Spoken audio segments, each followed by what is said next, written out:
One of the biggest challenges facing the Omani economy can be explained with this graph. The graph is known as a population pyramid. To understand why it is a challenge for Oman, we really need to understand three things. First, we need to understand, what does the population pyramid tell us? Two, what are the economic consequences with varying shapes of this population pyramid? And then three, and most important for this video, is why is this a problem for Oman? So first, let's talk about what does a population pyramid tell us. The population pyramid is a graphical representation of a country's age and gender distribution. And we call it a pyramid because it's usually wide at the bottom because it represents a large number of people at the younger age groups, and it narrows at the top to represent smaller number of people in the older age groups. So now that we know what a population pyramid is, let's talk about the shape and the consequences, the economic consequences of those shapes.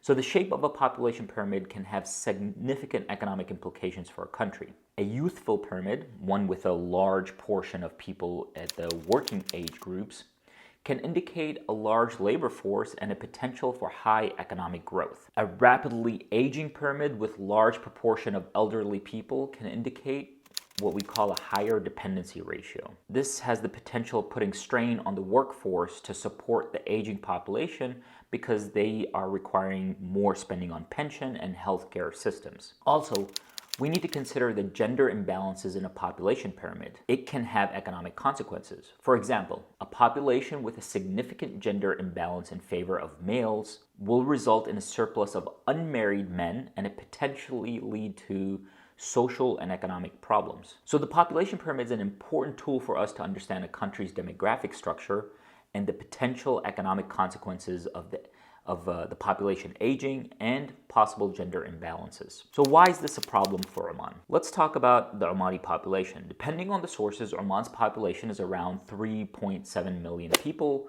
with a median age of about 26.2 years. The country has a relatively high birth rate and a relatively low death rate. Therefore, it has a youthful pyramid. This youthful structure can be seen as a potential source of economic growth, like we previously stated, because we have a larger working age population that can contribute to a country's labor force and the economic development. This all sounds great.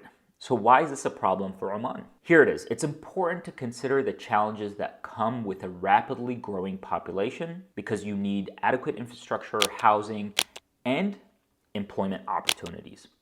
A youthful population is also costly. It requires investment in human capital. Roughly 40% of Oman's population is in what I call the education phase of their life, and 95% of them are under the age of 60. While a younger population means higher productivity, Oman has to educate the population first before they actually can be productive. Therefore, there's need for investment in education in the primary and higher education. And this is going to be critical for long-term economic growth. Also, once the younger population is educated, there has to be enough job creation happening to absorb the new people entering the labor force. This is one of the biggest issues facing Oman. There's not enough job creation within the economy. There are also high friction in job search that delay employment after graduation from higher education.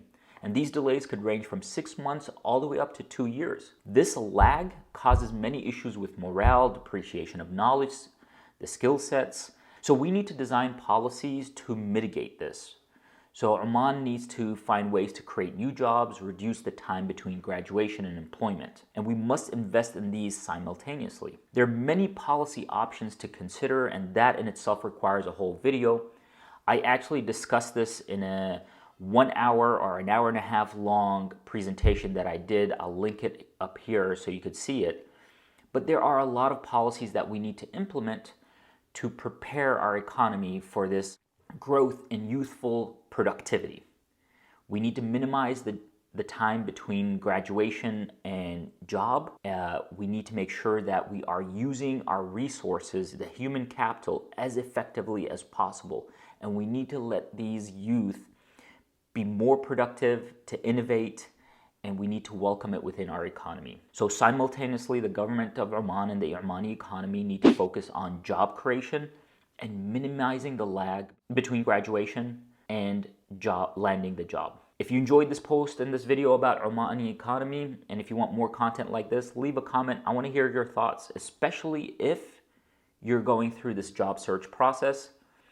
Your views and your input are greatly appreciated. My name is Dr. Abdullah Al-Bahrani, or Dr. A. Thank you for joining me for another episode of Economics with Dr. A. Here's a playlist about the Omani economy that I created just for you. See you all next week.